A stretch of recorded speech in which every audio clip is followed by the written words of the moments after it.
દુનિયામાં 90% પૈસા લોનમાંથી બનેલા હોય છે અને માત્ર 10% જ કેશ હોય છે.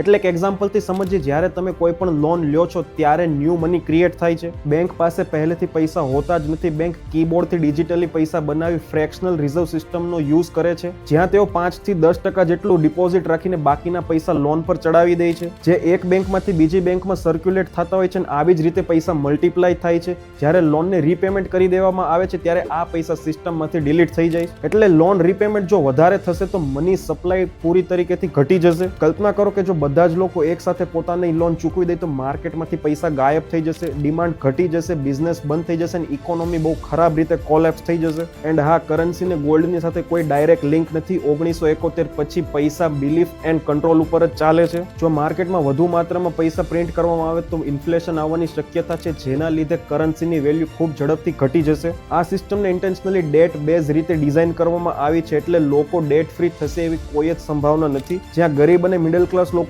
જીવન ઇન્ટરેસ્ટ પે કરવામાં જ જતું રહે છે અને અમીર લોકો વધારે અમીર બનતા જાય છે. તમને આ માહિતી કેવી લાગી કોમેન્ટમાં જરૂરથી જણાવજો અને આવી જ રાઈટ ઇન્ફોર્મેશન જોવા માટે અમારા પેજને ફોલો કરો.